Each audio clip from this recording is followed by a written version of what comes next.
नमस्कार सेविकाताईंनो, आपल्या आवडती चॅनल पोषण शिक्षण माध्यम या चॅनलवर आपल्या सर्वांचे मनापासून खूप खूप स्वागत. तर आपण पोषण ट्रॅकरचे 3 रजिस्टर हे यापूर्वीच चर्चा केली आहे. पहिलं कुटुंब सर्वे, दुसरं हजेरी आणि साठा रजेचा. आजच्या व्हिडिओमध्ये आपण चौथा रजिस्टर म्हणजेच आपल्या लाभार्थीचे लसीकरण याविषयी आपण थोडक्यात जाणून घेणार आहोत. तर परंतु व्हिडिओ सुरुवात करण्याअगोदर सर्व अंगणवाडी सेविकाताईंना एक विनंती राहील की जर आपल्याला व्हिडिओपासून काही फायदा झाला असेल किंवा काही शिकण्यास मिळाले असेल तर तुम्ही व्हिडिओला नक्कीच लाईक करायचं आहे. कारण तुमच्या एक लाईकमुळेच आम्हाला पुढचा व्हिडिओ बनवण्यासाठी प्रेरणा मिळत असते. आणि दुसरी गोष्ट म्हणजे आपलं जे बेनिफिशरीचे लसीकरण आहे आपल्या लाभार्थ्यांचे ते लसीकरण हे आपल्या बीटनिहाय प्रकल्पनिहाय आणि जिल्हानिहाय जर बघितले तर आपल्या बालकांचे लसीकरणाची जी टक्केवारी आहे ती 10 ते 15% एवढीच लसीकरण आहे. याचा अर्थ असा की निम्मेपेक्षा जास्त सेविकांनी अजून देखील आपले लाभार्थ्यांचे लसीकरण हे भरलेले नाही.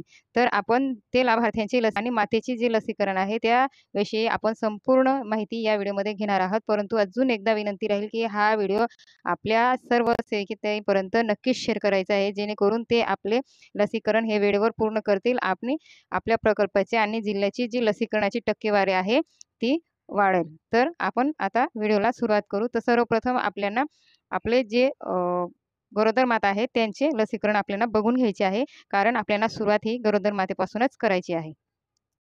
आपल्या लाभार्थ्याचे लसीकरण हे भरायचे आहे. तर त्या आपल्याला इथं व्हॅक्सिनेशनला क्लिक करायचं आहे. क्लिक केल्यानंतर आपल्यासमोर देखील अशा प्रकारे पेज ओपन झालेलं आहे बघा. गरोदर माता आपले 0 ते 6 महिने, 6 ते 3, 3 ते 6 आणि आपल्या किशोरी अशा प्रकारे आपले जे लाभार्थी आहे बेनिफिशरी 5 प्रकार तर अशा प्रकारे ओपन झाले.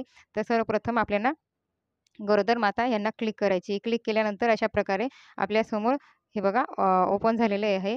तर ड्यू म्हणजे आपल्याला द्यायचे आहे म्हणजे पुढच्या महिन्यात. हा आता मे महिना तर जून महिन्यात आपल्याला कुठले लसीकरण बाकी आहे तर ती लिस्ट आपल्याला इथं ओपन होणार आहे. त्यानंतर कंप्लीट म्हणजे तुम्ही पूर्ण केलेले आहे ते सर्व लसीकरण आणि त्यानंतर इथं आहेत ते लसीकरण आपल्याला इथं पूर्ण भरून घ्यायची. तर अशा प्रकारे हे 3 तुम्हाला ऑप्शन समजले असतील. तर आपण कंप्लीटमध्ये जायचं आहे. कंप्लीटमध्ये गेल्यानंतर हे बघा अशा प्रकारे त्या मातेचे आपली लिस्ट ओपन होणार आहे की कोणत्या मातेला तुम्ही कंप्लीट लसीकरण केलेले आहे. तर पहिल्या मातेला जर क्लिक केले तर क्लिक केल्यानंतर अशा प्रकारे त्या मातेची माहिती ओपन होणार आहे. तिचं नाव, वय सगळं. त्यानंतर त्या मातेला टीटी कधी दिली, त्यानंतर टीटी बूस्टर भरायचं आहे. हे अशा प्रकारे आपल्याला पूर्ण लसीकरण भरून घ्यायचे आहे. तर त्यानंतर जर आपण त्या मातेची पूर्ण माहिती जर भरली असेल तर अशा प्रकारे आपले ते मातेचे लसीकरण हे आपल्यासमोर ओपन होणार आहे. पहिलं टीटी, दुसरं टीटी बाकी आहे. जर ते पहिले दुसरी खेपेची असेल आणि तिचे बाळ 3 वर्ष पूर्ण झाले नसेल तर ते बूस्टर अशा प्रकारे हे ओपन होणार आहे. तर ती माहिती भरून घ्यायची आहे. त्यानंतर जर आपण म्हणजे अपूर्णमध्ये जर गेलो तर अशा प्रकारे त्या संपूर्ण मातेची लिस्ट आपल्याला इथं ओपन होणार आहे. तर आपण कुठल्या मातेला अजून लसीकरण केलेले नाही आणि कुठल्याही प्रकारचे आपलं लसीकरण बाकी आहे ते आपल्या इथं दिसणार आहे. त्यानंतर जर आपण लसीकरण इथं क्लिक केलं आपण की डोस कोणता बाकी आहे तर आपल्या लक्षात येईल. तर ह्या तारखेला म्हणजे जे टी फर्स्ट आहे त्याच्या खाली बघा इथं डिसेंबर महिन्यात 19 तारीख देणे गरजेचे होते. तर अशा प्रकारे ही अपेक्षित तारीख आपल्याला दिसत आहे. तर त्या कॅलेंडरला आपण ओपन करायचे. ओपन केल्यानंतर आपण त्या मातेला कुठल्या तारखेला लसीकरण देत आहोत, तर आपल्याला इथं कॅलेंडरला ओपन करून घ्यायचे. तर या कॅलेंडरला ओपन केलं तर तुम्हाला इथं देखील लक्षात येईल मे, एप्रिल, मार्च आणि फेब्रुवारी म्हणजे आपल्याला फक्त आणि फक्त 3 महिन्याचं लसीकरण आपण भरू शकतो. त्याचे पुढचे लसीकरण आपण इथं टाकू शकत नाही. त्याच्यामुळे आपण लवकरात लवकर जेवढे शक्य होईल तितक्या लवकर आपण लसीकरण हे पूर्ण करून घ्यायचे आहे. त्यानंतर आपल्याला आपले लाभार्थी बघून घ्यायचे आहे.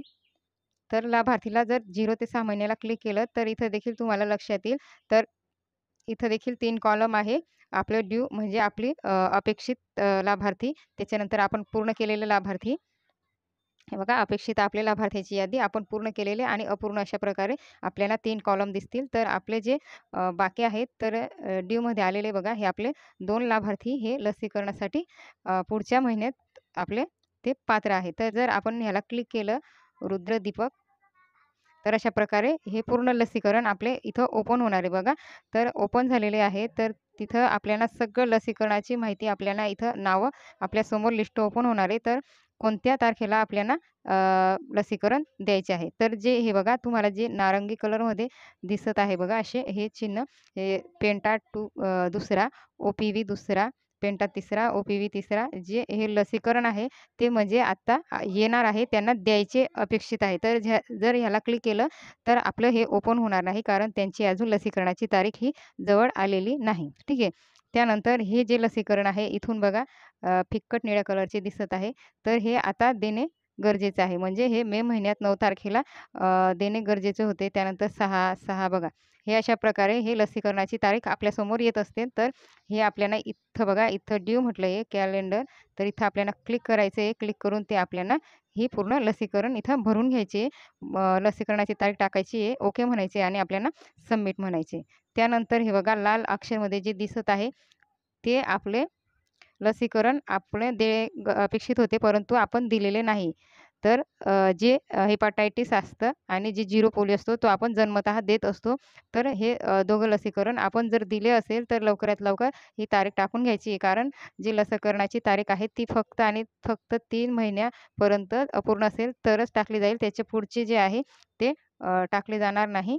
त्याच्यामुळे आपण लवकरात लवकर हे लसीकरण टाकून घ्यायचे. तर तुम्हाला नक्कीच हे समजलं असेल आणि अजून एक विनंती आहे, की तुम्ही जास्तीत जास्त आपल्या भगिनीपर्यंत हा व्हिडिओ शेअर कराल अशी आशा करते. धन्यवाद.